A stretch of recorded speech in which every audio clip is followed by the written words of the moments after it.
आपका यूनिक प्रज्ञान यूट्यूब परिवार में मैं प्रज्ञान सर हार्दिक स्वागत करता हूं, वंदन करता हूं, अभिनंदन करता हूं। प्यारे साथियों, पाठचर्या होने वाली है काफी महत्वपूर्ण, क्योंकि आज की इस पाठचर्या में हम लोग अध्ययन करने वाले हैं छंद से संबंधित उन महत्वपूर्ण प्रश्नों का जो कि विगत वर्ष परीक्षाओं में पूछे गए प्रश्न हैं अथवा परीक्षा की दृष्टि से काफी इंपॉर्टेंट प्रश्न हैं। तो इन प्रश्नों का अध्ययन प्रारंभ किया जाए इससे पूर्व अगर वीडियो को पहली बार देख रहे हैं अथवा चैनल पर नए हैं तो कृपया चैनल को सब्सक्राइब, वीडियो को लाइक और शेयर करना बिल्कुल ना भूलें। तो बिना समय गंवाए प्रारंभ करेंगे आज की पाठचर्या और देखेंगे आज की पाठचर्या का आज का पहला प्रश्न। निम्नलिखित में से कौन सा विकल्प काव्य के छंद के महत्व से संबंधित गलत विकल्प है? इसका आपको जवाब बताना है। तो इसमें छंद सरस न होने के कारण मन को भाते नहीं, पहला ही विकल्प इसका सही नहीं है। छंद सरस न होने के कारण मन को भाते नहीं, विकल्प ए ही इसका सही विकल्प हो जाएगा। बाकी छंद मानवीय भावनाओं को झंकृत करते हैं, छंद में अस्थायित्व होता है और छंद से हृदय को सौंदर्य बोध होता है।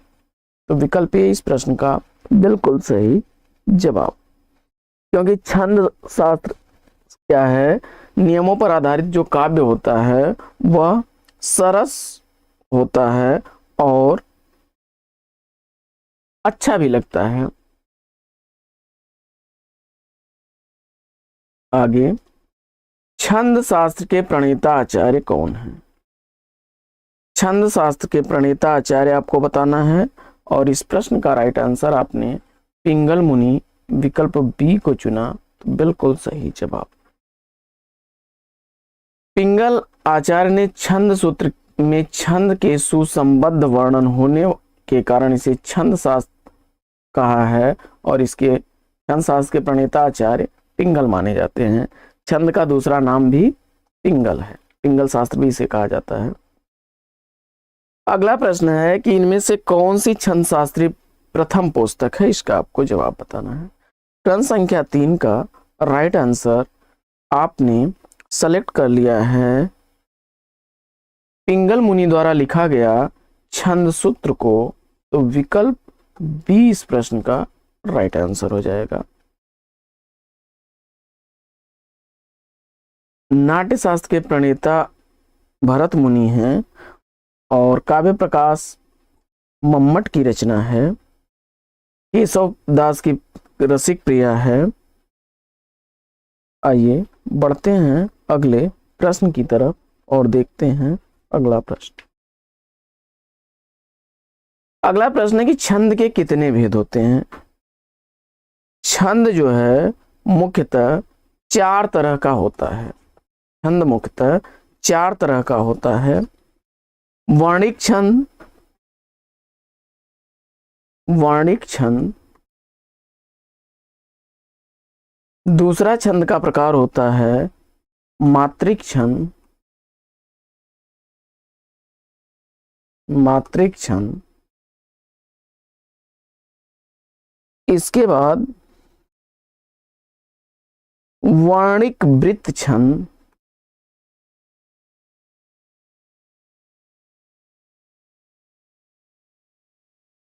और चौथा प्रकार होता है मुक्तक छंद।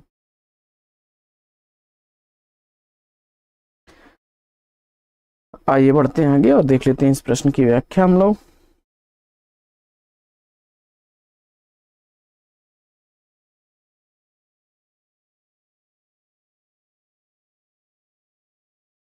छंदों के 4 भेद होते हैं। पहला वर्णिक छंद, इसमें छंद के सभी चरणों में वर्णों की संख्या समान होती है।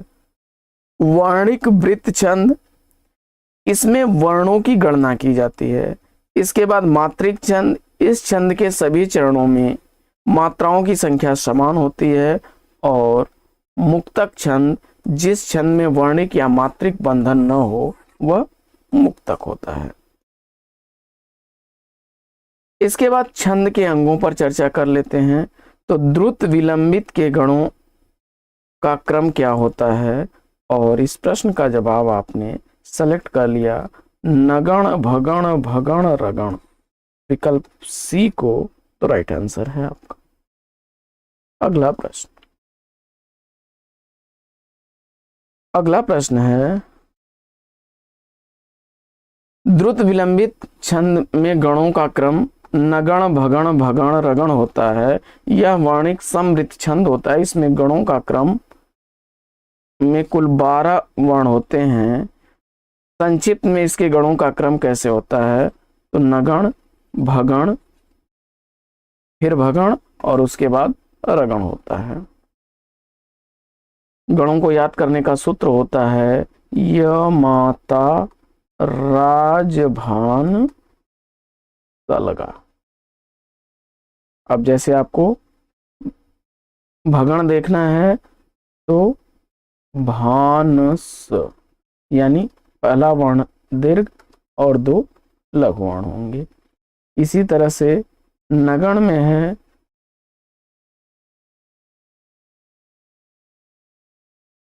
नसल, तीनों ही लघु वर्ण, लघु मात्राएं होंगी, लघु वर्ण होंगे। इसी तरह से आपका रगण में है तो रगण में है राजभा, यानी पहला वर्ण दीर्घ, फिर लघु, फिर दीर्घ। आइए बढ़ते हैं आगे और देख लेते हैं अगला प्रश्न। अगला प्रश्न है कि छंद के अंगों के आधार पर गण किसे कहा जाता है? तो जवाब हो जाएगा 3 वर्णों का समूह गण कहलाता है। अभी इस पर हम लोग ऊपर चर्चा कर रहे थे। निश्चित चरण, वर्ण, मात्रा, गत, यति, तुक, गण आदि के द्वारा नियोजित पद रचना को छंद कहते हैं। वर्णिक छंदों की गणना गण के क्रमानुसार की जाती है। 3 वर्णों का एक गण होता है। गणों की संख्या 8 होती है, जो निम्न है। यगण, दूसरा है मगण, तीसरा है तगण, चौथा है रगण, जगण, भगण, सगण, भगण के बाद नगण, उसके बाद सगण। आइए बढ़ते हैं आगे और देखते हैं अगला प्रश्न। दोहा छंद में यति कहां पर होती है? तो दोहा छंद में चरणों के अंत में यति होती है। विकल्प 20 का राइट आंसर है। दोहा अर्ध सम्मात्रिक छंद होता है। पहले और तीसरे चरण में 13, दूसरे और चौथे चरण में 11 मात्राएं होती है। इस प्रकार प्रत्येक दल में 24 मात्राएं होती हैं। दूसरे चौथे चरण के अंत में लघु होना आवश्यक है। दोहा छंद में यति चरण अंत में होती है। पद पाठ करते समय गीत को बाधित कर जो विश्राम दिया जाता है उसे यति कहते हैं। आइए बढ़ते हैं आगे और देखते हैं अगला प्रश्न। अगला प्रश्न है कि छंद की हर पंक्ति को चरण या पाद कहा जाता है। विकल्प ए इसका राइट आंसर है। छंद के हर पंक्ति को चरण या पाद कहा जाता है। हिंदी साहित्य कोश के अनुसार अक्षर, अक्षरों की संख्या एवं क्रम, मात्रा, मात्रा की गणना, यति, गति आदि से संबंधित विशिष्ट नियमों से नियोजित पद रचना छंद कहलाती है। छंद से संबंधित गणों की संख्या कितनी है? तो जवाब हो जाएगा 8। अभी इस पर हम लोग चर्चा कर रहे थे। छंद पढ़ते समय आने वाले विराम को क्या कहते हैं? तो छंदों को पढ़ते समय आने वाला जो विराम होता है वह यति कहलाता है। विकल्प 20 का राइट आंसर है। अगला प्रश्न है कि चरण में वर्णों की संख्या कम से अधिक के आधार पर इन वर्णित छंदों का सही अनुक्रम कौन सा है? और प्रश्न संख्या 11 का राइट आंसर आपने सेलेक्ट कर लिया। इंद्र वज्रा, वसंत तिलका, मंदाक्रांता और शार्दूल विक्रीणित। विकल्प डी को तो बिल्कुल सही जवाब। इसमें क्या है, इंद्र वज्रा जो है इसमें 11 वर्ण होते हैं। वसंत तिलका में 14 वर्ण होते हैं। मंदाक्रांता में 17 वर्ण होते हैं और शार्दूल विक्रीणित में 19 वर्ण होते हैं।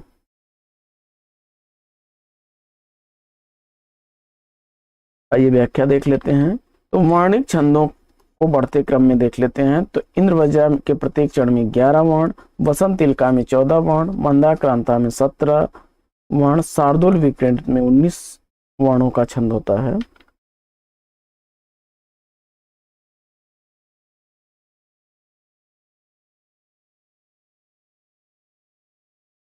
आगे बढ़ते हैं और अगला प्रश्न काफी रिपीटेड प्रश्न है कि अराति सैन्य सिंधु में सुवार्ड वाग्नि से जलो, प्रवीर हो जई बनो बढ़े चलो बढ़े चलो, इसमें कौन सा गण है? गण संख्या 12 का सही जवाब अगर आपने चयनित कर लिया है विकल्प ए जगण रगण जगण रगण जगण और गुरु अंत में, तो सही ऑप्शन है आपका विकल्प ए। अगला प्रश्न, वर्णिक छंद। वर्णिक छंद छंदों के भेद में वर्णिक छंदों पर देखते हैं। बात बड़ी सरस थे कहते बिहारी, छोटे बड़े सकल का हित चाहते थे, अत्यंत प्यार संग थे मिलते सबों से, वे थे सहायक बड़े दुखों के दिनों के, इसमें कौन सा छंद है? और जवाब आपने वसंत तिलका विकल्प ए को चुना, तो बिल्कुल सही जवाब। इस छंद के प्रत्येक चरण में 14 वर्ण होते हैं, जिनका क्रम जो है तगण भगण जगण जगण होता है।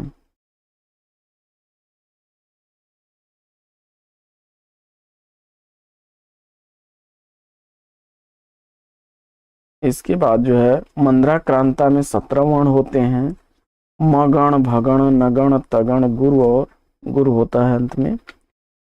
इसके बाद सवैया में मतगयन दुर्मिल किरीट सुंदरी और कुंदन लता, ये सवैया के भेद हैं। 12वें अवधि बोली का प्रचलित छंद है। इस मात्रिक छंद के 2 पंक्तियों के 4 चरण होते हैं। इसके विषम चरणों में 12 तथा सम चरणों में 7 मात्राएं होती हैं। वसंत तिलका का दूसरा नाम क्या है? तो जवाब हो जाएगा सिंहोत्रता, विकल्प ए इसका सही जवाब। बढ़ते हैं आगे और देखते हैं अगला प्रश्न, इनमें से कौन सा छंद वर्णिक है? और जवाब में आपने सवैया को चुना, तो विकल्प बी बिल्कुल सही जवाब।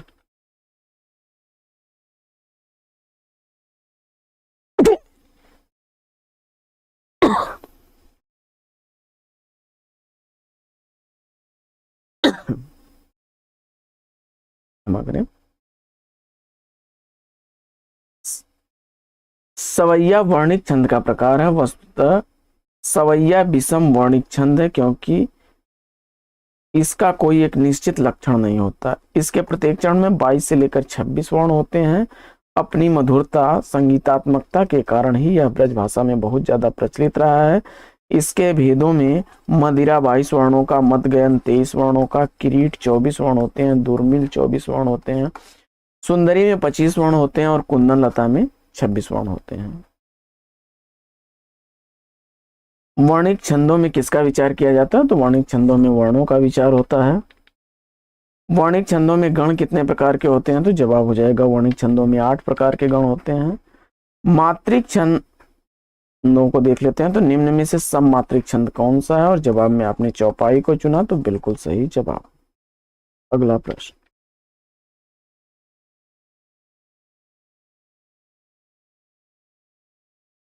अगला प्रश्न है कि निम्नलिखित में से सही कथन आपको बताना है। और प्रश्न संख्या 19 का राइट आंसर आपने उलाला को मात्रिक छंद बताया, तो विकल्प ए बिल्कुल सही जवाब। उलाला अर्ध सममात्रिक छंद है। इसके विषम चरणों में 15-15, सम चरणों में 13-13 मात्राएं होती हैं। कवि भानु के अनुसार इसका एक भेद प्रत्येक चरण में 13-13 मात्राओं वाला भी है, तुक सम चरण में ही होती है। मात्रिक छंदों में मात्रा कितने प्रकार की होती है? तो मात्रा 2 प्रकार की होती है, लघु और दीर्घ। ह्रस्व दीर्घ इसके बाद मात्रिक अर्ध सम जाति का छंद इसमें से कौन सा है, और जवाब में आपने दोहा चुना तो बिल्कुल सही जवाब। दोहा के पहले और तीसरे चरण में 13-13, चौथे और दूसरे चौथे चरण में 11-11 मात्राएं होती हैं। सोरठा ठीक इसके विपरीत होता है, उसमें क्या होगा कि पहले और तीसरे चरण में 11-11 हो जाएंगी और दूसरे और चौथे चरण में 13-13 मात्राएं हो जाएंगी। आगे निम्न में से कौन सा मात्रिक छंद है, तो दोहा, रोला, चौपाई सभी मात्रिक छंदों के उदाहरण हैं। अगला प्रश्न है कि केवल मात्रिक छंद का विकल्प छांटना है आपको, तो चौपाई, दोहा और रोला, विकल्प सी इसका राइट आंसर हो जाएगा।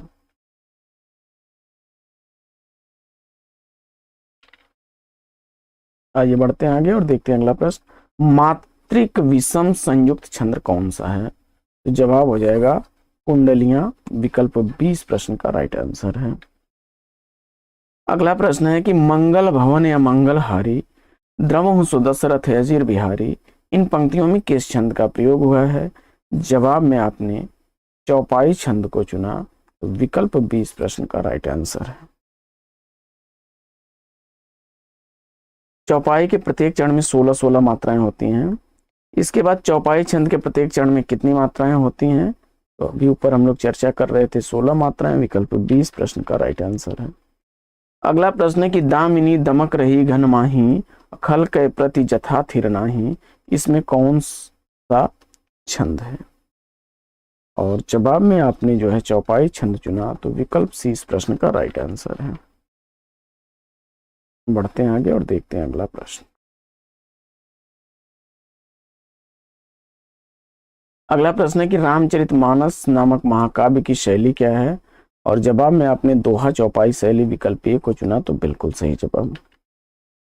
अगला प्रश्न है कि जो मात्रिक सम छंद है उसके प्रत्येक चरण में 16 मात्राएं होती है, उसे क्या कहेंगे, आपने चौपाई चुना, तो बिल्कुल सही जवाब। अगला प्रश्न है कि वह सब मात्रिक छंद जिसके प्रत्येक चरण में 24-24 मात्राएं, प्रत्येक चरण की 11वीं और 13वीं मात्रा पर यति होती है, वह कौन सा छंद होगा, और जवाब में आपने रोला छंद, विकल्प ए को चुना, तो बिल्कुल सही जवाब। अगला प्रश्न है कि छंद का नाम बताना है। नीलांबर परिधान हरित पट पर सुंदर है, सूर्य चंद्र युग मुकुट मेखला रत्नाकर है, नदियां प्रेम प्रवाह फूल तारा मंडल हैं, बंदी जन खगवृंद शेष फन सिंहासन है, और इसमें आपने अगर चयनित कर लिया है रोला छंद, विकल्प बी को, तो बिल्कुल सही जवाब। अगला प्रश्न,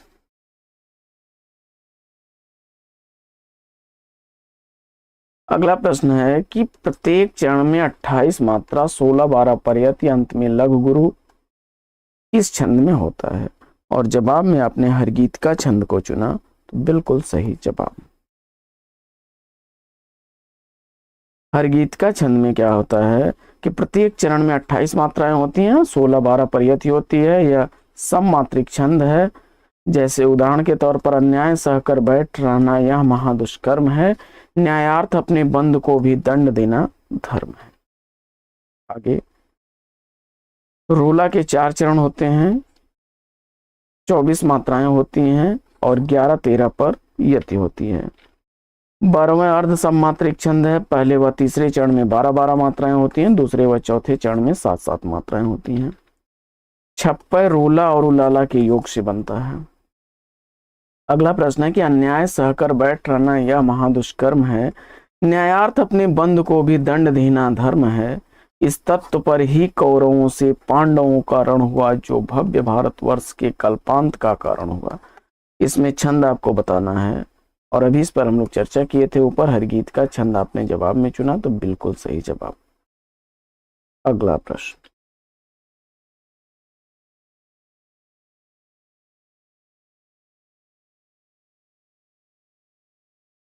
हरगीत का छंद में 16-12 पर विराम होता है, 28 मात्राएं होती हैं, सब मात्रिक छंद है।